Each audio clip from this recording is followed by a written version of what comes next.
قال رسول الله صلى الله عليه وسلم من قرأ آية الكرسي دبر كل صلاة مكتوبة لم يمنعه من دخول الجنة إلا الموت নবীজি সাল্লাল্লাহু আলাইহি ওয়াসাল্লাম বলেন, প্রত্যেক ফরজ নামাজের পর কোন মুসলমান যদি আয়াতুল কুরসি তেলাওয়াত করে, ওই ব্যক্তি আর জান্নাতের মাঝে বাধা হলো শুধু মৃত্যু, মারা যাবে আর আল্লাহর জান্নাতের মেহমান হবে। সহিহ বুখারীর বর্ণনা 2311 নম্বর হাদিস। এই হাদিসের বর্ণনাকারী আবু হুরায়রা রাদিয়াল্লাহু তাআলা তিনি বলেন, عن أبي هريرة رضي الله تعالى عنه قال وكلني رسول الله صلى الله عليه وسلم في حفظ زكاة رمضان রাসূলুল্লাহ সাল্লাল্লাহু আলাইহি ওয়াসাল্লাম আমাকে রমজান মাসে সদকাতুল ফিতরের খাদ্য যে সংগ্রহ করা হয়েছে, যেগুলো সদকাতুল ফিতর হিসাবে দেওয়া হবে, এই খাদ্যগুলো পাহারা দেওয়ার জন্য আমাকে নবী নিযুক্ত করলেন, আমি যেন ওই সদকাতুল ফিতরের খাদ্যগুলো আমি পাহারা দিই। তো আমি পাহারা দিতেছি রাতের বেলা।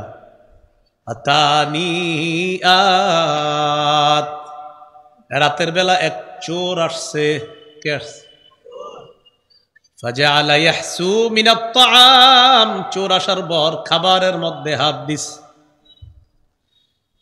ফাখাসতুহু, আমি চোরকে ধরে ফেললাম। তার হাত ধরার পর আমি তাকে বললাম, লা আরফাআন্নাকা ইলা রাসূলিল্লাহি সাল্লাল্লাহু আলাইহি ওয়াসাল্লাম, অবশ্যই অবশ্যই আমি তোমাকে আল্লাহ রাসূলের কাছে উপস্থিত করব।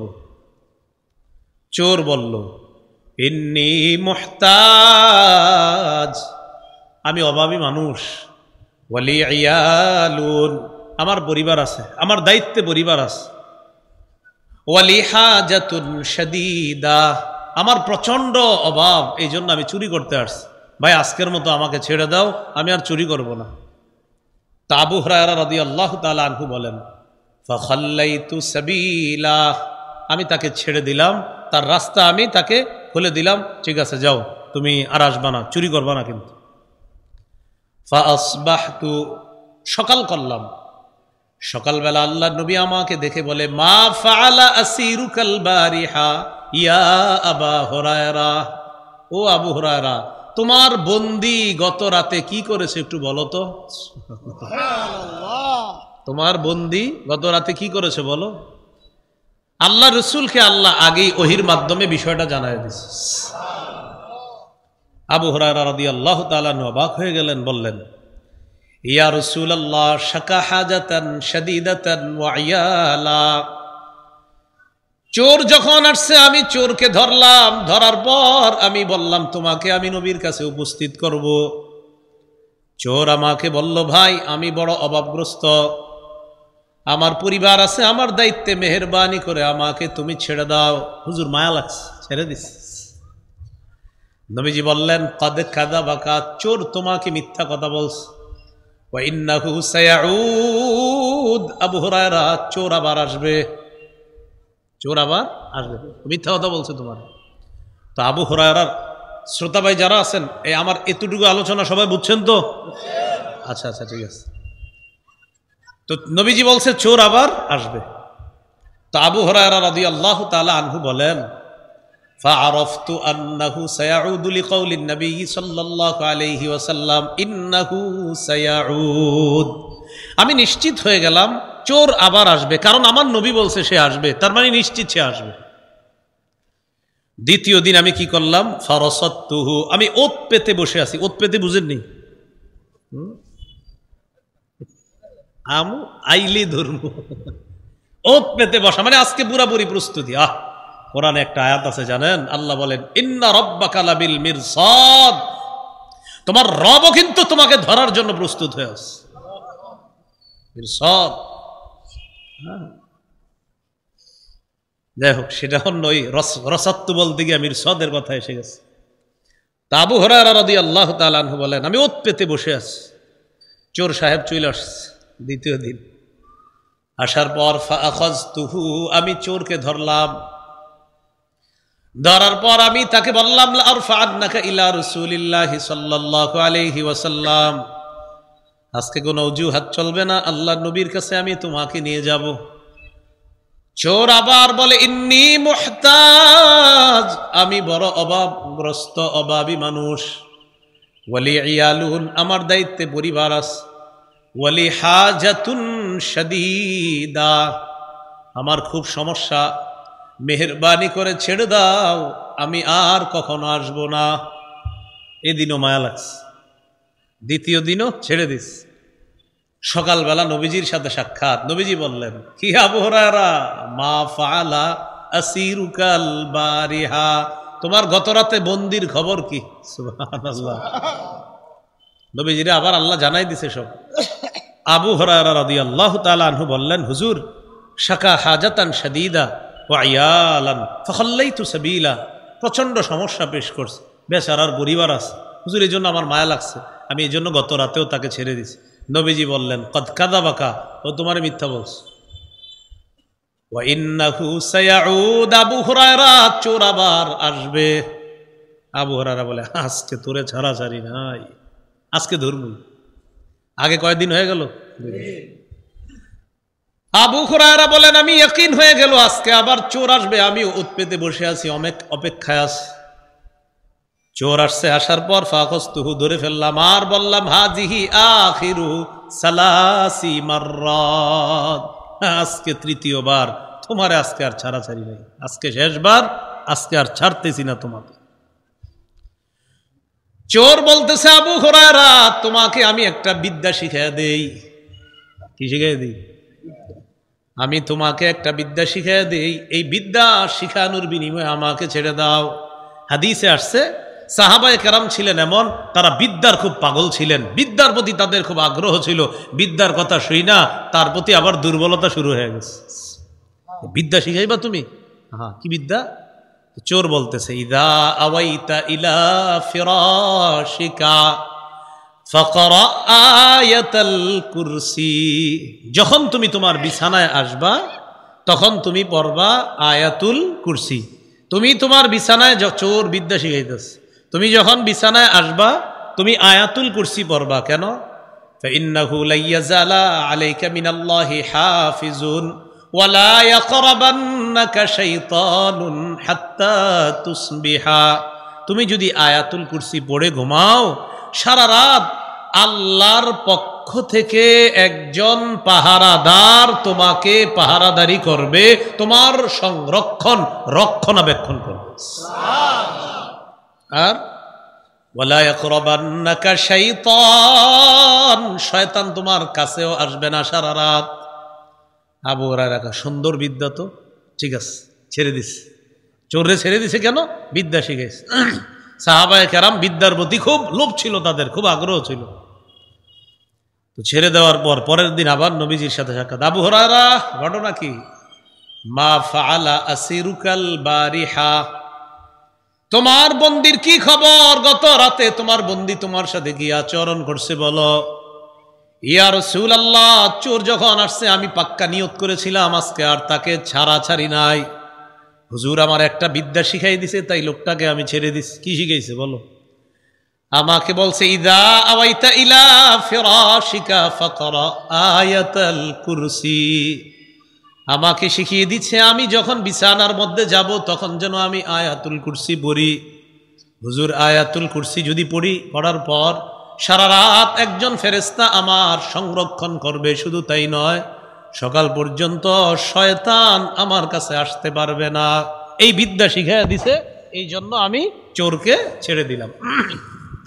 এই কথা বলার পর নবীজি বললেন, কদ সাদাকাকা ওয়া ইন্নাহু কাযুব, সে গত রাতে তোমাকে সত্য কথা বলছে, তবে সে সবচেয়ে বড় মিথ্যাবাদী। সে গতকালকে তোমাকে সত্য কথা বলছে, তবে মনে রাখবা সে কিন্তু সবচেয়ে বড় মিথ্যাবাদী পৃথিবীর, কিন্তু কালকে তোমাকে সত্য কথা বলছে। এটা বলার পর নবীজি বললেন, তাআলামু মান তুখাতিবু মুনযু সালাসি লায়াল, গত 3 রাত তুমি কার সাথে কথা বলছো জানো? বলতেছো না, জানি না। নবীজি বললেন, যাকা শাইতান, এটা শয়তান। কে ছিল? শয়তান। 3 দিন চুরি করতে আসছিল, তৃতীয় দিন তোমারে যে বিদ্যাটা শিখাইছে এটা সঠিক বিদ্যা, এই বিদ্যা তোমাকে শিখাইয়া দিছে। আয়াতুল কুরসি পড়লে শয়তান আসবে না। এই জন্য আমরা অনেকে এই টেনশনে আয়াতুল কুরসি পড়ি না, যদি পড়া ফেললে শয়তান না আসে। হ্যাঁ, কারণ শয়তান শিখাই দিছে যে দেখো তুমি এটা বললে আমি আসবো না। শয়তান বলতেছে তুমি আয়াতুল কুরসি পড়ো, আমি আসবো না। এই জন্য চিন্তা করে যে শয়তান যদি না আসে, এই জন্য পড়ে না। পড়বেন নি ইনশাল্লাহ? সবাই পড়বো তো ইনশাল্লাহ? যারা মুখস্থ পারেন না তারা কোরআন দেখে পড়বেন, আর যারা মুখস্থ পারেন তো আলহামদুলিল্লাহ। ফরজ নামাজের পর আয়াতুল কুরসি পড়বেন। যারা মুখস্থ পারেন না, মসজিদে কোরআন থাকে, ওই কোরআন দেখে দেখে আয়াতুল কুরসিটা পড়বেন। আর যারা মুখস্থ পারেন তারা তো পড়েই ফেলবেন। আল্লাহ আমাদেরকে আমল করার তৌফিক দান করেন। তাহলে প্রত্যেক 5 ওয়াক্ত নামাজের পর আর হলো বিছানায় যখন যাব আয়াতুল কুরসি পড়ব, বাচ্চাদেরকে শিখাইয়া দিব। আল্লাহ আমল করার তৌফিক দান করেন। এবার আয়াতুল কুরসির মধ্যে আমরা চলেন।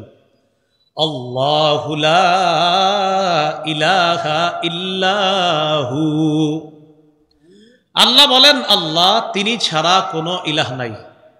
আমার সাথে একটু এই কথাটা বলতে হবে, বলেন লা ইলাহা ইল্লাহু, লা ইলাহা ইল্লাহু। বলেন তিনি ছাড়া কোনো ইলাহ নাই।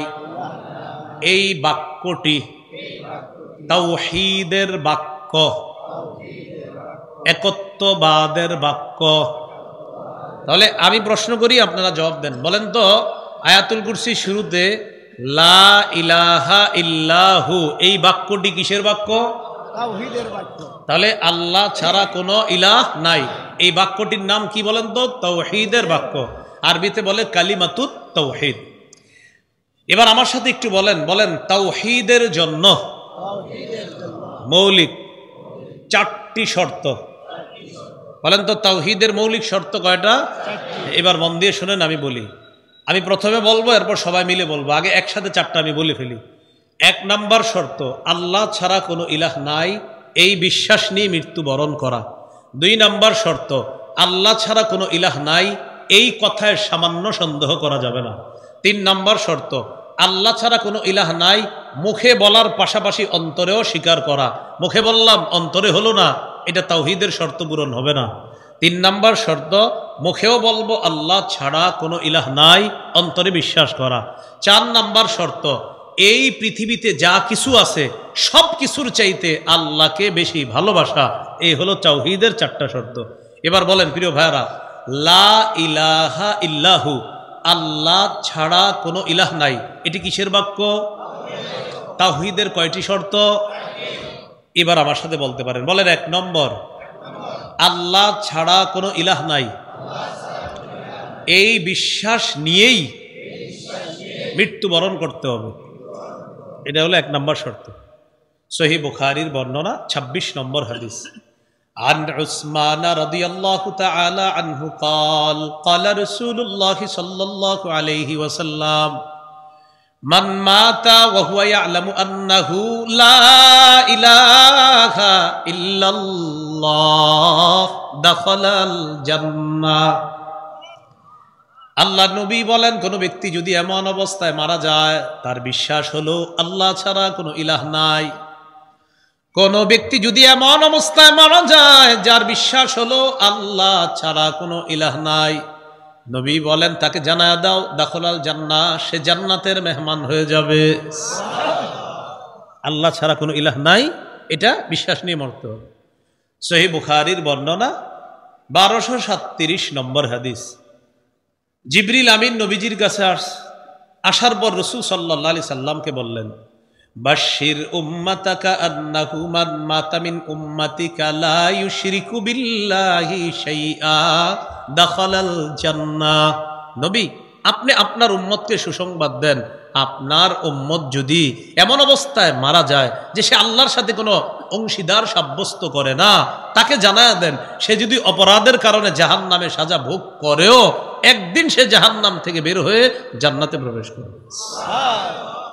তাহলে 1 নম্বর শর্ত তাওহীদের, আল্লাহ ছাড়া কোনো ইলাহ নাই, এই বিশ্বাস নিয়েই মরতে হবে। 2 নম্বর, বলেন আল্লাহ ছাড়া কোনো ইলাহ নাই, এই কথায় সামান্য সন্দেহ করা যাবে না। এটা তাওহীদের দ্বিতীয় শর্ত। সূরা হুজুরাতের 15 নম্বর আয়াতে আল্লাহ বলেন, ইন্নামাল মুমিনুনা আল্লাযীনা আমানু বিল্লাহি ওয়া রাসূলিহি সুম্মা লাম ইয়ারতাবু ওয়া জাহাদু বিআমওয়ালিহিম ওয়া আনফুসিহিম ফি সাবিলিল্লাহ উলাইকা হুমুস সাদিকুন। আল্লাহ তাআলা বলেন, ইন্নামাল মুমিনুনা আল্লাযীনা আমানু বিল্লাহি ওয়া রাসূলিহি, প্রকৃত ঈমানদার হলো তারা যারা আল্লাহ বিশ্বাস করে, আখিরাত আল্লাহ বিশ্বাস করে, রাসূল বিশ্বাস করে। সুম্মা লাম ইয়ারতাবু, সামান্য সন্দেহ করে না। যারা আল্লাহকে বিশ্বাস করে সামান্য সন্দেহ করে না, যারা রাসূলকে বিশ্বাস করে সামান্য সন্দেহ করে না। ওয়াজাহাদু বিআমওয়ালিহিম ওয়া আনফুসিহিম ফি সাবিলিল্লাহ, যারা জানমাল নিয়ে আল্লাহর রাস্তায় লড়াই করে। আল্লাহ বলেন, উলাইকা হুমুস সাদিকুন, এই মানুষগুলাকে আমি আল্লাহ কোরআনের মধ্যে খাঁটি সত্যবাদী বলে ঘোষণা করলাম। এরা খাঁটি সত্যবাদী, যারা আল্লাহকে বিশ্বাস করে, রসুলকে বিশ্বাস করে, একটুও সন্দেহ করে না। আল্লাহ বলেন, আমি কোরআনে বলে দিলাম এরা খাঁটি সত্যবাদী মুমিন। এ হলো 2 নম্বর শর্ত, একটুও সন্দেহ করা যাবে না। শর্ত নাম্বার 3, আল্লাহ ছাড়া কোনো ইলাহ নাই, মুখেও বলা, অন্তরে স্বীকার করা। আল্লাহ, এই যে বলতেছি আমি, আল্লাহ ছাড়া কোনো ইলাহ নাই, অন্তরে বিশ্বাস করা, সাথে সাথে আল্লাহ ছাড়া কোনো ইলাহ নাই, আল্লাহ ছাড়া কোনো ইলাহ নাই, মুখেও বলি, অন্তরেও এটা স্বীকার করতে হবে। কিন্তু যদি আপনি বলেন আল্লাহ ছাড়া কোনো ইলাহ নাই, ভিতরে ভিতরে আপনার এরকম হলো, আর থুর নাউজুবিল্লাহ, হ্যাঁ, আপনার ভিতরে ভিতরে হলো না এটা আমার বিশ্বাস না, মুখে বলতেছেন আল্লাহ ছাড়া কোনো ইলাহ নাই মাইর থেকে বাঁচার জন্য, কিন্তু ভিতরে ভিতরে অন্য কিছু, এটা হবে না, এটা তাওহীদের শর্ত পূরণ হবে না। সূরা ফাতহের 11 নম্বর আয়াতে আল্লাহ বলেন, ইয়াকুলুনা বিআলসিনাতিহিম মা লাইসা ফি কুলুবিহিম, তারা মুখ দিয়ে এমন কথা বলে যা তাদের অন্তরে নাই। ইয়াকুলুনা, তারা বলে, বিআলসিনাতিহিম, তাদের মুখ দিয়ে, মা, এমন কথা, লাইসা ফি কুলুবিহিম, যা তাদের অন্তরের কথা না। তাহলে মুখে একটা, অন্তরে আরেকটা, তাওহীদের শর্ত পূরণ হবে। 3 নম্বর শর্ত, মুখেও বলবো আল্লাহ ছাড়া কোনো ইলাহ নাই, অন্তরেও এই কথা বিশ্বাস করা, এটা হলো 3 নম্বর শর্ত। শর্ত নম্বর 4, আল্লাহকে এই পৃথিবীর যা কিছু আছে সব কিছুর চাইতে বেশি ভালোবাসতে হবে। সহিহ বুখারীর 16 নম্বর হাদিস, ক্বালা রাসূলুল্লাহ সাল্লাল্লাহু আলাইহি ওয়াসাল্লাম, নবীজি বলেন, সালাসুন মান কুন্না ফীহি ওয়াজাদা হালাওয়াতাল ঈমান, যার মধ্যে 3টি বৈশিষ্ট্য থাকবে সে অন্তরে ঈমানের স্বাদ আস্বাদন করতে পারবে। প্রিয় ভাইরা, কয় গুণ থাকলে আপনি অন্তরে ঈমানের স্বাদ পাবেন? 3 গুণ। 1 নম্বর, আইয়াকুন আল্লাহু ওয়া রাসূলুহু আহাব্বা ইলাইহি মিম্মা সিওয়াহুমা, 1 নম্বর, আল্লাহ আর তার রাসূল ছাড়া দুনিয়ার যা কিছু আছে সব কিছুর চাইতে আল্লাহকে বেশি ভালোবাসা, এরপর রাসূলকে বেশি ভালোবাসা। আজকে এই ওয়াজ শোনার পর বাড়িতে যখন যাইবেন নিজেকে প্রশ্ন করবেন, যাওয়ার সময়, আমি কি আল্লাহকে বেশি ভালোবাসি কিনা, তারপর আমার নবীকে বেশি ভালোবাসি কিনা, নিজেরে জিজ্ঞাসা করবেন। জিজ্ঞাসা করলে উত্তরটা কিভাবে পাবেন? উত্তর এইভাবে পাবেন, তাহলে আমি যদি আল্লাহরে বেশি ভালোবাসি, রসুলরে বেশি ভালোবাসি। গত বছর কালামপুরের ওলামায়ে কেরাম নবীর ইজ্জত নিয়ে একটা মিছিলের আয়োজন করছিল, কই আমি তো সেখানে যাই নাই। আমি তো তখন কি বলছিলাম, হুজুরা যাইলে যাক, আমি যাবো না। তার মানে আপনি নবীরে বেশি ভালোবাসেন নাই। তাহলে আপনি নিজেকে প্রশ্ন করবেন, আমি আল্লাহকে আর তার রসুলকে বেশি ভালোবাসি কিনা, আপনি নিজেই জবাব পাবেন। এ হলো 1 নম্বর গুণ। 2 নম্বর, ওয়া আইয়ুহিব্বাল মারআ লা ইউহিব্বুহু ইল্লা লিল্লাহ, কোন মুসলমানকে একমাত্র আল্লাহর জন্য ভালোবাসা, কোন স্বার্থের কারণে ভালো না বাসা, শুধু আল্লাহর জন্য ভালোবাসা। 3 নম্বর, আইয়াকরাহা আইয়াউদা ফিল কুফরি কামা ইয়াকরাহু আইয়ুকযাফা ফিন্নার, কুফরিতে ফিরে যাওয়া এমন অপছন্দ করা যেমন আগুনে পড়ে যাওয়া অপছন্দ। আপনাকে 1 কোটি টাকা দেওয়া হলো, 10 কোটি টাকা দিয়ে বলা হলো তুমি আগুনে ঝাঁপ দিয়ে পুড়ে মরে যাও, তা আপনি মরে গেলে 10 কোটি দিয়ে করবেন কি? আপনাকে 10 কোটি টাকা দেওয়া হলো, তুমি আগুনে ঝাঁপ দাও পুড়ে মারা যাও, এতে তোমাকে 10 কোটি টাকা দেওয়া হবে। পুড়ে মারা যাওয়ার পর তুমি আগুনে ঝাঁপ দাও পুড়ে মারা যাইবা, 10 কোটি টাকা দেওয়া হবে। কেউ রাজি হবে? এই যে আপনি 10 কোটি টাকার বিনিময়ে আগুনে পুড়তে চান না, ঠিক তেমনি ভাবে কেউ যদি আপনাকে বলে 10 কোটি টাকা দেওয়া হবে তুমি কুফরি করো, আপনি জবাব দিবেন 10 কোটি টাকা পাইলে যেমন আগুনে পুড়তে আমার অপছন্দ, 10 কোটি টাকা দিলেও আমার কুফরিতে যাওয়াটাও তেমন আগুনে যাওয়ার মতোই অপছন্দ। কেন? তোমার 10 কোটির বিনিময়ে দুনিয়ার আগুনটা আমি হয়তো আগুনে পুড়তাম, এটা আমার অপছন্দ। আবার 10 কোটির বিনিময়ে তুমি যদি বলো কুফরি করা, ওই আগুনে পুরা যেমন অপছন্দ কুফরি করাও তেমন অপছন্দ। কেন জানো? দুনিয়ার আগুন তো এটার পাওয়ার তত বেশি না, কুফরি করলে জাহান্নামের যে আগুনে যেতে হবে সেটার পাওয়ার আরো বেশি। দুনিয়ার আগুনও যেমন চাই না, জাহান্নামের আগুনও চাই না, তাই আমি কুফরি করতে রাজি না। এই 3টা গুণ। 1, আল্লাহকে বেশি ভালোবাসা। 2, আপনি কাউকে আল্লাহর জন্য ভালোবাসা। 3, আগুনে পুড়ে যাওয়া যেমন অপছন্দ তেমনি ভাবে কুফরি করা অপছন্দ। নবী বলেন এই 3 গুণ কারো মধ্যে থাকলে সে অন্তরে ঈমানের স্বাদ অনুভব আস্বাদন করতে পারবে। মূল কথায় চলে আসি। আল্লাহ ছাড়া কোনো ইলাহ নাই, তাওহীদের বাক্য। তাওহীদের শর্ত কয়টা ভুলে গেছেন? তাওহীদের শর্ত কয়টা? আল্লাহ ছাড়া কোনো ইলাহ নাই এই বিশ্বাস নিয়ে মরা, আল্লাহ ছাড়া কোনো ইলাহ নাই এই কথায় সন্দেহ না করা, আল্লাহ ছাড়া কোনো ইলাহ নাই মুখেও বলা, অন্তরেও বিশ্বাস করা।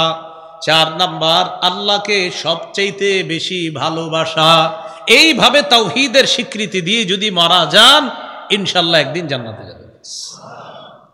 এই গেল আপনার আল্লাহু লা ইলাহা ইল্লাহু। এবার পড়েন আল হাইয়ুল কাইয়্যুম। পড়েন, বলেন আমার সাথে, ইয়া হাইয়্যু ইয়া কাইয়্যুম। এবার মিলায়া, ইয়া হাইয়্যু ইয়া কাইয়্যুম, ইয়া হাইয়্যু ইয়া কাইয়্যুম। হে চিরঞ্জীব রব, হে চির প্রতিষ্ঠিত রব, আমি এই সমস্যায় আছি, সমাধান করে দেন। সাথে সাথে আল্লাহ আপনার দোয়াটা গ্রহণ করে নিবে। সমাধান কবে করবে? আপনার সমাধান হলে যখন ভালো হবে ঠিক সেদিন আল্লাহ সমাধান করে দেবে। কোনটা বইরা দোয়া করলে? ইয়া হাইয়্যু ইয়া কাইয়্যুম। قال رسول الله صلى الله عليه وسلم, নবীজি বলেন ফি হাদিহিল আয়াতাইন ইসমাল্লাহিল আযম। নবী বলেন ইন্না ফি হাদিহিল আয়াতাইন ইসমাল্লাহিল আযম। এই 2 আয়াতের মধ্যে আল্লাহর ইসমে আযম আছে। সূরা বাকারার 255 নম্বর আয়াত, সূরা আলী ইমরানের 2 নম্বর আয়াত। সূরা বাকারার 255 আল হাইয়ুল কাইয়্যুম, এই 2টা হলো ইসমে আযম। সূরা আলী ইমরানের 2 নম্বর আয়াত আল হাইয়ুল কাইয়্যুম, এটা হলো ইসমে আযম। আর আবু উমামা রাদিয়াল্লাহু তাআলা আনহুর বর্ণনায় আছে কোরআনের 3টি আয়াতের মধ্যে ইসমে আযম আছে। সূরা বাকারা 255, সূরা আলী ইমরান 2 নম্বর আয়াত, সূরা তাহা 111 নম্বর আয়াত। সূরা বাকারা যেটা, এটাই যে আমরা পড়তেছি, আল্লাহু লা ইলাহা ইল্লা হুয়াল হাইয়ুল কাইয়্যুম। সূরা আলী ইমরানের 2 নম্বর আয়াত, আলিফ লাম মিম, আল্লাহু লা ইলাহা ইল্লা হুয়াল হাইয়ুল কাইয়্যুম। সূরা তাহা 111 নম্বর আয়াত, ওয়া আনাতিল ওয়ুজুহু লিল হাইয়িল কাইয়্যুম। এই 3 আয়াতে আল হাইয়্যু আছে, আল কাইয়্যুম আছে। এই দোয়াটা আপনি পড়বেন। নবীর সাহাবী আবু উমামা বলেন এই 2 হাইয়ুন ইয়া কাইয়্যুম ইসমে আযম দিয়ে যদি কেউ আল্লাহর কাছে দোয়া করে, ইজা দুইয়া বিহা আজাবা, দোয়া করার সাথে সাথে আল্লাহ দোয়া কবুল করে। সুবহানাল্লাহ। তো আপনার মেয়েটার বিয়ে হচ্ছে না, আপনি এইভাবে, আমি আগে বলি, আপনারা বলা দরকার নাই, শুধু শিখে নেন। আপনি প্রথমে কতক্ষণ আরবিতে বলবেন, ইয়া হাইয়ু ইয়া কাইয়ুম, ইয়া হাইয়ু ইয়া কাইয়ুম, ইয়া হাইয়ু ইয়া কাইয়ুম, যতক্ষণ আপনার মনের মাধুরী মিশিয়ে বলতে পারেন বলার পরে বলবেন, বাংলায় বলবেন এবার, ও চিরঞ্জীব রব আল্লাহ, ও চিরপ্রতিষ্ঠিত রব আল্লাহ, আমার মেয়েটার বিয়ে হচ্ছে না আল্লাহ, আমি অনেকদিন চেষ্টা করতেছি, আল্লাহ আপনি ব্যবস্থা করে দেন। নবীর হাদিসের বর্ণনা, এই দুই ইসমে আজম দিয়ে যে দোয়া করবে তার দোয়া আল্লাহ কবুল করবে। আমল করবো না ইনশাআল্লাহ, আল্লাহ তৌফিক দান করেন। আসেন এবার অর্থ করি। আল হাইয়ু, চিরঞ্জীব, যাকে মৃত্যু স্পর্শ করবে না। সূরা আর রহমানের 26-27 নম্বর আয়াতে আছে, কুল্লু মান আলাইহা ফান ওয়া ইয়াবকা ওয়াজহু রাব্বিকা যুল জালালি ওয়াল ইকরাম। এই পৃথিবীতে যা আছে সব ধ্বংস হয়ে যাবে, মহামহিম সম্মানওয়ালা আপনার রব শুধু থাকবে, আর সব ধ্বংস হয়ে যাবে। বলেন তো, সব শেষ হবে, শুধু থাকবে কে? আগে কিছুই ছিল না, ছিলেন কে? আল্লাহ। ভবিষ্যতে কিছুই থাকবে না, থাকবেন কে? আল্লাহ। আল্লাহ আল হাই, আল্লাহ চিরঞ্জীব। এরপরে বলে আল কাইয়ুম, চিরপ্রতিষ্ঠিত। চিরপ্রতিষ্ঠিত মানে আল্লাহ তাআলার হুকুমে আসমানটা প্রতিষ্ঠিত আছে, আল্লাহর হুকুমে জমিনটা প্রতিষ্ঠিত আছে। বাকি এই প্রতিষ্ঠিত আসমান আল্লাহ হুকুম করলে ধ্বংস হয়ে যাবে, এই প্রতিষ্ঠিত জমিন আল্লাহ হুকুম করলে ধ্বংস হয়ে যাবে, তবে চিরপ্রতিষ্ঠিত রব তিনি সবসময় থাকবেন।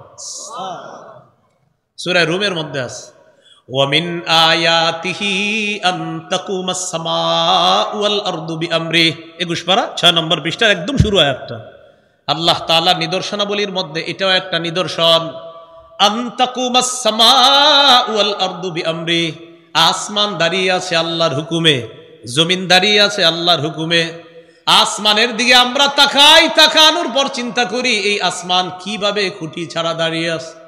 আল্লাহ তাআলা জবাব দিয়ে দেয়, ওয়াজআলনাস সামাআ সাকফাম মাহফুজা, আমি এই আসমান তোমাদের জন্য সুরক্ষিত ছাদ বানিয়েছি। এবার জমিনে আছি আমরা, তো আমরা চিন্তা করি, আচ্ছা জমিনের উপর কিভাবে আছে? জমিনের নিচে পানি, তো ভাসমান এই জমিনের উপর আমি তো নড়াচড়া করার কথা। আপনারা নড়তেছেন কেউ? এইভাবে আমি নড়তেছি, কিন্তু নড়াচড়া করার কথা, জমিন তো ভাসমান। আল্লাহ তাআলা বলেন, ওয়াজআলনাল জিবালা আওতাদা, ভাসমান এই জমিন, নড়াচড়া করা জমিনকে আমি আল্লাহ পাহাড় নামক পেরেক বসায়া দিয়া জমিনের নড়াচড়াকে আমি স্থির করে তোমাদের বসবাসের যোগ্য করে দিয়েছি। পেরেক বসানো আছে, পেরেকের নাম কি? পাহাড়।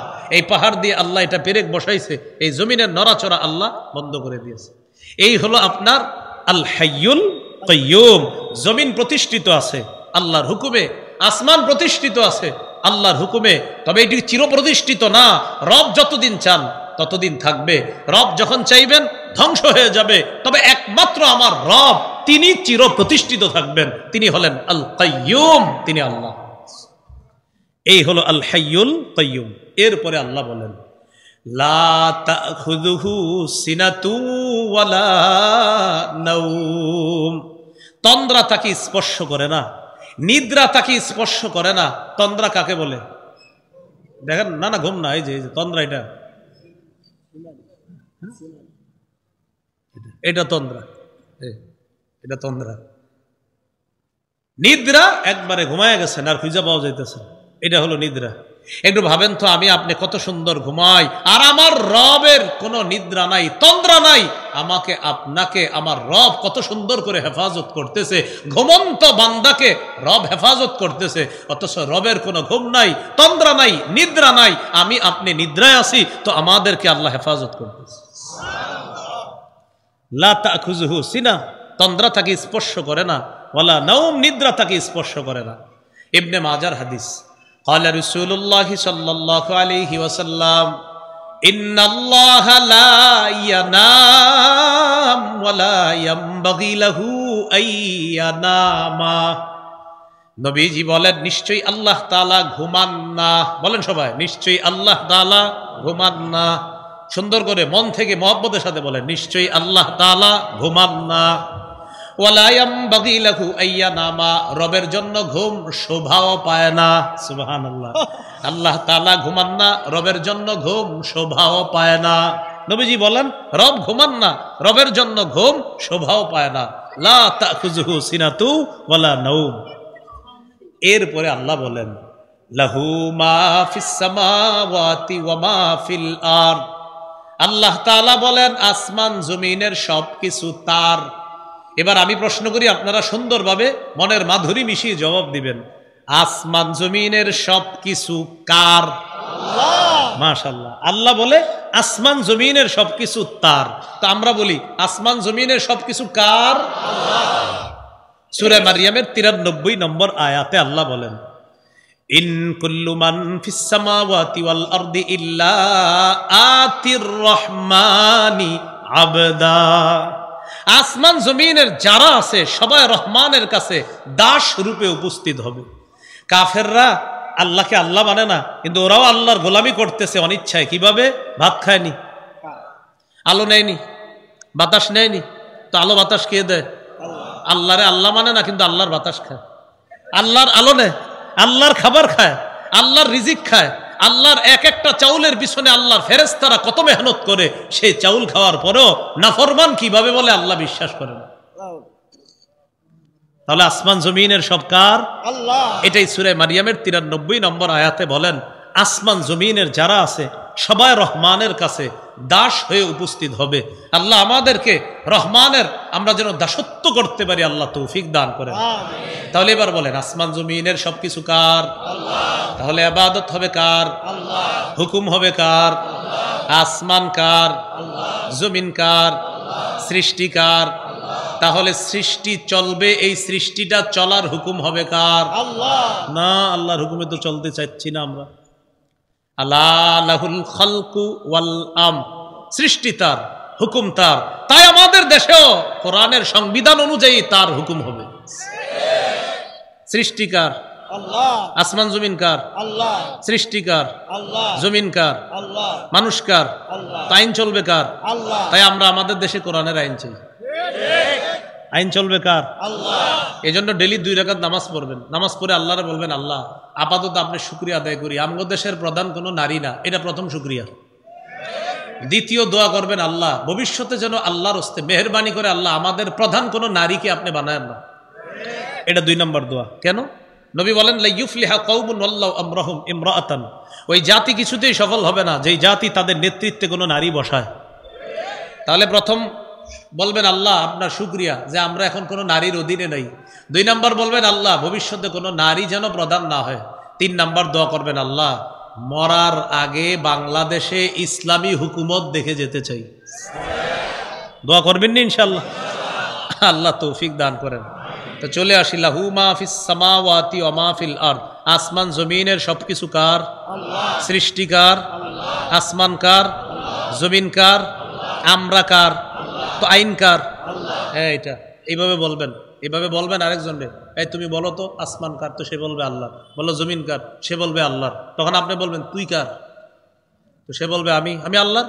বলবা তো তুমি চলবা কার হুকুম অনুযায়ী? আল্লাহ।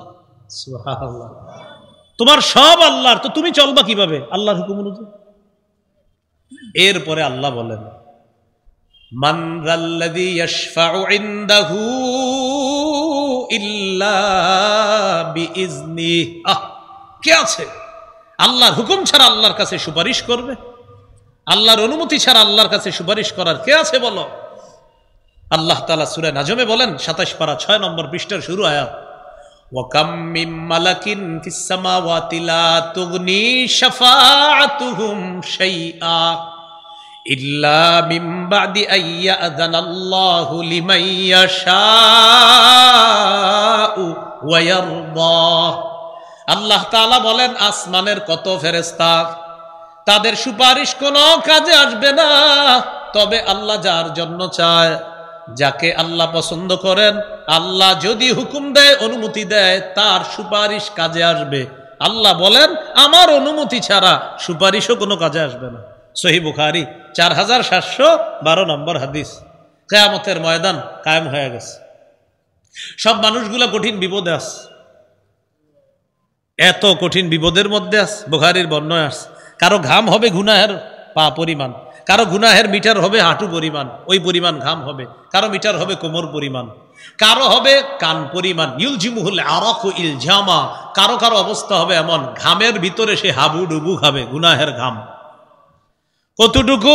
নবী বলেন ৭০ যিরা, ৭০ গজ পর্যন্ত তার ঘাম ছড়ায় যাবে।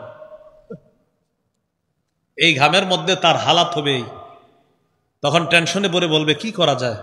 সবাই বলবে লাউ ইস্তাশফা'না, আমরা যদি এমন কাউকে পাইতাম যে আমাদের জন্য সুপারিশ করবে আল্লাহর কাছে। সবাই তখন একজন আরেকজনকে বলবে আলাইকুম বিআদম, তোমরা আদম নবীর কাছে যাও। আদম নবীকে গিয়ে বলো তিনি প্রথম সৃষ্টি মানুষের মধ্যে, তিনি প্রথম নবী এবং আল্লাহ তাআলা তাকে কুদরতিভাবে বানিয়েছেন, বড় মায়া করে বানিয়েছেন। তিনি আমাদের আব্বা, যেহেতু তিনি কিছু করতে পারে, চলো যাই। সবাই আদম নবীর কাছে যাবে। যাওয়ার পর বলবে আনতা আবুনা আদম, আপনি আমাদের পিতা আদম। খালাকাল্লাহু বিয়াদি, আল্লাহ তাআলা আপনাকে কত সুন্দর করে নিজ কুদরতি হাতে সৃষ্টি করেছেন। ওয়া নাফাখা ফীকা মির রূহিহি, আপনার মধ্যে রূহ দিয়েছেন। ওয়া আমারাল মালাইকাতা ফাসাজাদু লাকা, ফেরেশতাদেরকে আল্লাহ হুকুম করেছেন, ফেরেশতারা আপনাকে সেজদা করেছে। ইশফা লানা ইলা রাব্বিকা আলা তারা ইলা মা নাহনু ফীহি, আপনি কি দেখছেন না আমরা কোনো বিপদের মধ্যে আছি? আপনি আমাদের জন্য আপনার রবের কাছে একটু সুপারিশ করেন। তখন আদম আলাইহিস সালাতু ওয়াস সালাম বলবেন নাহানি আনতিলকা শাজারা, আল্লাহ তাআলা আমাকে ওই গাছ থেকে নিষেধ করেছে। আল্লাহ তাআলা আমাকে গাছ থেকে কি করেছে? নিষেধ করেছে। একটু ভালো করে বুঝেন। নিষেধ করার পরে আমি কি করলাম? আমার দ্বারা একটু অন্য রকম হয়ে গেছে। বাংলাটা কি বললাম বলেন? অন্য রকম। কি হয়ে গেছে? অন্যরকম। আমাকে আল্লাহ ওই গাছ থেকে নিষেধ করেছে, আমার দ্বারা একটা নিসিয়ান হয়ে গিয়েছে। কি বললাম বলেন? নিসিয়ান। কি বললাম? নিসিয়ান। রাসূলুল্লাহ সাল্লাল্লাহু আলাইহি সাল্লাম বলেন ইন্নাল্লাহা ওয়াদাআ আন উম্মাতিল খাতা ওয়ান নিসিয়ান, নিসিয়ান কোনো অপরাধ না, নিসিয়ান কোনো পাপ না, নিসিয়ান হয়ে যাওয়াটা এটা আল্লাহ ক্ষমা করে দিয়েছেন। আদম নবীর নিসিয়ান হয়েছে। নিসিয়ান মানে আদম নবীকে আল্লাহ বলছে এটা, আদম নবী বুঝতে একটু অন্যরকম হয়ে গিয়েছে। এই নিসিয়ান হওয়ার কারণে আমরা বলি আদম নবীর এটা পাপ করেন নাই, নবীরা নিষ্পাপ, নবীরা পাপী না, নবীরা মাসুম, নবীরা নিষ্পাপ। তাহলে কি বলবো? শুধু মনে রাখবেন, বলেন নিসিয়ান, বলেন নিসিয়ান। এই জন্য আছে নাসিয়া আদম ফানাসিয়া আদম। হ্যাঁ, নিসিয়ান এটা কোনো অপরাধ না, নিসিয়ান এটা কোনো পাপ না। এই জন্য আদম নবী উনি কোনো পাপ করেননি, আমরা তাকে বলি নিষ্পাপ, তিনি মাসুম। সব নবীরা মাসুম, সব নবীরা নিষ্পাপ। তা আদম নবী বলেন সেদিন মানুষকে বলবে আমি টেনশনে আছি, তোমরা আমার কাছে আসছো, কি টেনশনে আছেন আপনি? আমাকে আল্লাহ এই গাছ থেকে নিষেধ করেছে, আমি নিষেধাজ্ঞাটা না বুঝে একটু আমার দ্বারা অন্য রকম হয়ে গিয়েছে, আরেকটা শিখাইছি নিসিয়ান হয়ে গিয়েছে আমার। আল্লাহ যদি আজকে আমাকে বলে যে আপনি ঠিক মতো বুঝেন নাই কেন, আল্লাহ যদি আমাকে বলে আপনি বুঝা শুনে আপনি এটা করবেন না, আমি কি জবাব দিব? তোমরা এক কাজ করো, শরীয়তের প্রথম নবী নূহ নবীর কাছে যাও। তাকে শরীয়তের নবী কেন বলা হয়? নূহ নবীর আগে আল্লাহর একত্ববাদ ছিল দুনিয়াতে। সর্বপ্রথম শিরিক শুরু হলো দুনিয়াতে, যে ব্যাপারে সহিহ বুখারীর 4920 নম্বর হাদিসে লম্বা আলোচনা আছে। 5 জন আল্লাহর ওলিকে কেন্দ্র করে, তারা মারা যাওয়ার পর তাদের কবরকে কেন্দ্র করে তারা যেখানে বসতো দুনিয়াতে, তাদের বৈঠকের জায়গায় মূর্তি বানাইছে। ইবলিস এই বুদ্ধিটা দিয়ে মূর্তি বানাইছে। বানানোর পর শিরিক শুরু হয়েছে। এই শিরিক শুরু হওয়ার পর শরীয়তের প্রয়োজনীয়তা দেখা দিয়েছে। শরীয়ত দিয়ে যেই নবীকে আল্লাহ দুনিয়াতে পাঠিয়েছেন তার নাম নূহ আলাইহিস সালাতু ওয়াস সালাম। নূহ নবীর কাছে যাও, তোমরা সবাই যাবে। যাওয়ার পর বলবে আনতা আউয়ালুর রুসুলি ইলা আহলিল আরদ, আপনি দুনিয়াতে প্রথম রসুল, শরীয়তের প্রথম নবী, আমাদের জন্য একটু সুপারিশ করেন, বড় বিপদে আছে। নূহ নবী বলবে আল্লাহ সব নবীকে একটা স্পেশাল দোয়া দিস, আমাকেও দোয়াটা দিয়েছিল। নবীরা দোয়া করা মাত্রই দোয়াটা কবুল হয়ে গেছে, আমিও করার সাথে সাথে কবুল হয়েছে। তবে আমি কি করছি জানো? আমি দোয়াটা আমার উম্মতের বিপক্ষে করেছিলাম। আমি আল্লাহকে বলেছিলাম আল্লাহ ইন্নাকা ইন তাদারহুম, আপনি যদি আমার জাতিকে ছেড়ে দেন, এগুলা দুনিয়ার মধ্যে আরো ফাসাদ সৃষ্টি করবে। লা ইয়ালিদু ইল্লা ফাজিরান কাফারা, এরা যে সন্তান জন্ম দিবে এগুলা ফাজের হবে, কাফের হবে, আপনি সবগুলো ধ্বংস করে দেন। আল্লাহ তাআলা আমার দোয়া কবুল করে পুরো দুনিয়ায় বন্যা দিয়ে সবাইকে ধ্বংস করছে। আল্লাহ যদি আজকে আমাকে বলে আচ্ছা আপনি দোয়াটা আমার বান্দাদের পক্ষেও তো করতে পারতেন, আপনি তাদের বিপক্ষে করলেন, আমি ধ্বংস করলাম, আপনি আমার বান্দাদের পক্ষে করতেন, আমাকে বলে ফেললে আমি কি করব? তবে এই জায়গায় একটা খুশির কথা হলো, সব নবীরা দোয়াটা করলেও আমাদের নবী একটা স্পেশাল দোয়া আল্লাহর কাছ থেকে পেয়েছেন, এটা করে নাই। সহিহ মুসলিমের বর্ণনা, আমাদের নবী বলেন, নবীজি বুদ্ধি করে দোয়াটা স্টকে রেখে দিস। নবীজি বলেন, ইখতাবাতু দাওয়াতি শাফাআতান লিউম্মতি ইয়াউমাল কিয়ামা, আমার দোয়াটা আমি স্টকে রেখে দিয়েছি, কিয়ামতের ময়দানে আল্লাহর কাছে দোয়াটা করব আমার উম্মতের জন্য সুপারিশ করার জন্য। এটা আমাদের নবী রেখে, কত মায়া করে আমাদের, কত ভালোবাসে। তো নূহ নবী বলবে আমি পারবো না, তোমরা ইব্রাহিম নবীর কাছে যাও। ফায়াতুনা ইব্রাহিম আলাইহিস সালাতু ওয়াস সালাম, ইব্রাহিম নবীর কাছে যাবে। যাওয়ার পর বলবে, ইব্রাহিম আপনার মুসলমান নাম রাখছেন জাতির, আল্লাহ তাআলা আপনাকে খলিল হিসাবে নির্বাচন করেছেন, মেহেরবানি করে আমাদের জন্য আল্লাহর কাছে সুপারিশ করেন। ইব্রাহিম নবী বলবে, কদ কাযাবতু সালাসা কাযিবাত, দুনিয়ার মধ্যে আমার 3টা কথা একটু অন্যরকম হয়ে গেছে, একটু অন্যরকম হয়ে গেছে। দুনিয়াতে 3টা কথা আমি বলেছিলাম একটু অন্যরকম, কথাটা ডাইরেক্ট বললে হতো, আমি একটু ঘুরিয়ে বলেছিলাম। এটাকে বলে কথাবিদ্যা। বলেন কি বলে এটাকে? কথাবিদ্যা। আমাদের মাদ্রাসায় এরকম 3-4টা পাঠ্যপুস্তক আসে, শুধু কথাবিদ্যা শেখানো হয়। দুরুসুল বালাগাত, আত-তরিক ইলাল বালাগা, এরপরে আপনার মুখতাসারুল মাআনি, আরো কিছু কিতাব আছে, শুধু কথা শাস্ত্র শেখানো হয়, কথার সৌন্দর্যতা শেখানো হয়। তো নূহ নবী যেই 3টা কথা বলছে, সব ওলামায়ে কেরাম একমত, ওনার 3টা কথাই সঠিক ছিল, কিন্তু ওনার মনে হবে আমি ডাইরেক্ট না বলে একটু অন্যরকম কেন বললাম। আল্লাহ যদি বলে আপনি ডাইরেক্ট তো বলতে পারতেন, অন্যরকম কেন বললেন? একটা হলো, আমার মেলায় যাইতে বলছে, আমি বলছি ইন্নী সাকিম, আমি অসুস্থ। তো এই ক্ষেত্রে ওলামায়ে কেরাম বলেন, মেলায় যাওয়ার কথা বললে কেউ যদি বলে আমি অসুস্থ, আসলেই তো অসুস্থতা এটা মানসিক অসুস্থতা। যে মেলায় যাইতে বলছে, আমি কিভাবে যাবো, এটা আমার মানসিকভাবে আমি বিপর্যস্ত, আমি যেতে পারবো না। ইব্রাহিম নবীর কথা সঠিক।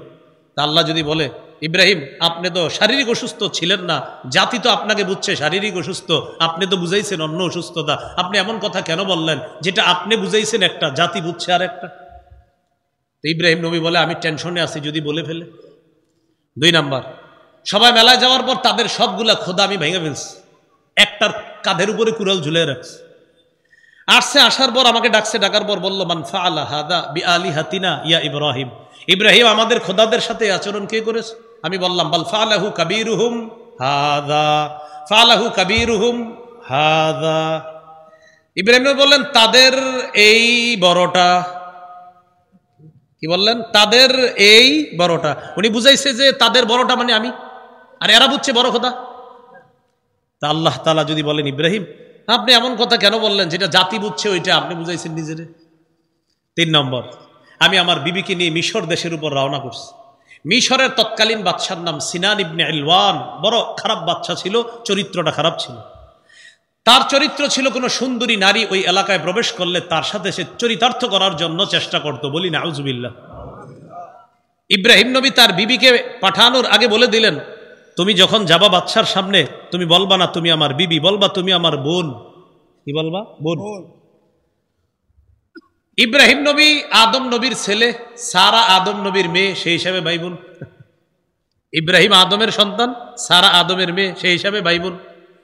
আল্লাহ তাআলা যদি আমাকে বলে, আপনি এমন কথা কেন বললেন যেই কথায় আপনার বিবিকে আপনি বোন বলে ফেললেন কেন? যদিও সব ওলামায়ে কেরাম বলবে, কোন স্বামী তার স্ত্রীকে রক্ষা করার জন্য এই কথা বলা এটা কখনোই অন্যায় না, কিন্তু ইব্রাহিম নবী মনে করবে আমি কথাটা এইভাবে কেন বললাম, পেরেশানিতে আস। তোমরা এক কাজ করো, মুসা নবীর কাছে যাও। নবীরা পেরেশানিতে আছে কি খুব কঠিন বিষয় নিয়ে, না সহজ সহজ? আমগো অবস্থা কি হবে? মুসা নবীর কাছে যাও। মুসা, আপনি আল্লাহর সাথে কথা বলতেন, ওয়াসতাফাকা বিরিসালাতি, আল্লাহ আপনাকে তার রিসালাতের জন্য নির্বাচন করেছেন, একটু কথা বলেন না। ইশফা লানা ইলা রব্বিক, রবের কাছে সুপারিশ করেন। মুসা নবী বললেন, এক ব্যক্তির আমি ঘুষি দিছিলাম, মরে গেছে। আল্লাহ কোরআনে বলছে ফাগফিরলি ফাগফার লা, মুসা নবী বলছে আল্লাহ আমারে মাফ করে দেন, আল্লাহ বলছে মাফ করে দিলাম। সুবহানাল্লাহ। তাহলে মাফ করলে তো আর টেনশনের কিছু না, কিন্তু মুসা নবী তারপরে পেরেশান, যদি বলে ফেলে আপনি ঘুষি, এমন ঘুষি কেন দিলেন যে লোকটা মারা গেছে? তোমরা এক কাজ করে ঈসা নবীর কাছে যাও, খুব ভালো করে বুঝেন। মানদাল্লাযী ইয়াশফাউ ইনদাহু ইল্লা বিইজনি, এটা বুঝাচ্ছে। ঈসা নবীর কাছে গিয়ে বলবে, আল্লাহ আপনাকে কুদরতিভাবে বাবা ছাড়া সৃষ্টি করেছেন, আমাদের জন্য একটু সুপারিশ করেন। ঈসা নবী বলবে আমার সাথে চলো। ঈসা নবী জাতিকে নিয়ে রওনা করবে। আমাদের নবী বলেন ফায়াতুনি, সবাই আমার কাছে আসবে। আসার পর আমি তাদেরকে নিয়ে রওনা করব। আকাউ সাজিদান লিরাব্বি, আমি আরশের নিচে গিয়ে রবের দরবারে সেজদায় পড়ে যাব। রব আমাকে 4টা হুকুম করবেন। 1 নাম্বার ইরফা রাসাক, মাথা উঠান। 2 নাম্বার কুল তুসমা, বলেন আপনার কথা শোনা হবে। 3 নাম্বার সাল তুত, আপনি চান আপনাকে দেওয়া হবে। 4 নাম্বার ইশফা তুশাফা, আপনি সুপারিশ করেন আপনার সুপারিশ মঞ্জুর করা হবে। আল্লাহ তাআলা যখন সুপারিশ করার অনুমতি দিবে তখন নবী বলবে আল্লাহ বিচার ব্যবস্থা শুরু করেন। এই তখন বিচার শুরু হবে। কার হুকুমে নবী সুপারিশ করবে? আল্লাহ। মান যাল্লাযী ইয়াশফাউ ইনদাহু ইল্লা বিইজনি, কে আছে এমন আল্লাহর কাছে সুপারিশ করবে তার অনুমতি ছাড়া? আল্লাহর অনুমতি নিয়ে প্রথম সুপারিশ হবে। ইয়ালামু মা বাইনা আইদিহিম ওয়া মা খালফাহুম, আল্লাহ সব জানেন। তাদের সামনে পিছনে ডানে বামে কি আছে সব জানে। আমি আপনাদের সামনে কথা বলতেছি, এটা আল্লাহ শোনেন জানেন। আমি আপনাদের সামনে জোরে কথা বলতেছি না, আস্তে বলি, দেখেন আল্লাহ এটাও আল্লাহ শোনেন। আমি কথা বলতেছি না এখন আস্তেও, মুখ বন্ধ, শুধু মুখের ভিতরে উচ্চারণ করতেছি, এইভাবে ঠোঁট বন্ধ করে আল্লাহ উচ্চারণ করছি মুখের ভিতরে, এটাও আল্লাহ জানে, এটাও শোনে। আমি মুখে উচ্চারণ করি নাই, মনে মনে শুধু আমি কল্পনা করেছি আমার আল্লাহ কত মহান, এটাও আল্লাহ জানেন, এটাও শোনেন। বলেন সব জানে কে? এরপরে আল্লাহ বলেন ওয়ালা ইউহিতুনা বিশাইইম মিন ইলমিহি ইল্লা বিমা শাআ। একসাথে অনুবাদ করি সবাই, বলেন সবাই। তারা বেষ্টন করতে পারবে না, তারা আল্লাহর ইলম ধারণ করতে পারবে না, তবে ততটুকু ধারণ করতে পারবে যতটুকু আল্লাহ চান। তাহলে তারা আল্লাহর ইলম বেষ্টন করতে পারবে না, ধারণ করতে পারবে না, ততটুকু পারবে যতটুকু আল্লাহ চায়। সহিহ বুখারীর বর্ণনা 122 নম্বর হাদিস। মুসা আলাইহিস সালাতু ওয়াস সালাম খজিরকে বললেন, সহিহ বুখারীতে আসছে, খজির তাফসিরে জালালাইনে আসছে, খজির খিজির দুটোটা জায়েজ আছে, তবে আমি খজিরটা আমার ভালো লাগে বেশি, সেজন্য আমি খজির বলি আর কি। খজির বুখারীতে আছে, তাফসিরে জালালাইনে আছে, খজির খিজির জায়েজ আছে, আপনারা যেটা বলেন সমস্যা নেই। মুসা নবী খজিরকে বললেন হাল আত্তাবিউকা আলা আন তুআল্লিমানি মিম্মা উল্লিমতা রুশদা, আচ্ছা আমি কি আপনার অনুসরণ করতে পারি ওই বিদ্যা শিখার জন্য যে বিদ্যা আল্লাহ আপনাকে দিয়েছেন? খজির জবাব দিলেন ইন্নাকা লান তাসতাতিআ মাইয়া সাবরা, আপনি আমার সাথে কিছুতেই ধৈর্য ধরতে পারবেন না। মুসা নবী বললেন কেন? তখন খজির বললেন ইন্নী আলা ইলমিম মিন ইলমিল্লাহ আল্লামানি লা তা'লামুহু আনতা ওয়া ইন্নাকা আলা ইলমিম মিন ইলমিল্লাহ আল্লামাকাহু লা আ'লামুহু আনা। আল্লাহ তাআলা আমাকে এমন বিদ্যা দিয়েছেন যে বিদ্যা আপনি জানেন না, আর আপনি এমন বিদ্যা আল্লাহর পক্ষ থেকে পেয়েছেন যেটা আমি জানি না। কি বললেন? আল্লাহ তাআলা আপনাকে এমন বিদ্যা দিয়েছেন যেই বিদ্যা আমি খজির জানি না, আর আমি খজির যেই বিদ্যা পেয়েছি এটা আপনি জানেন না। তাহলে কি বললেন খজির? আমার আল্লাহর যে বিদ্যাটা আমি পেয়েছি এটা আপনি জানেন না, আর আপনি যেই বিদ্যাটা পেয়েছেন এটা আমি জানি না।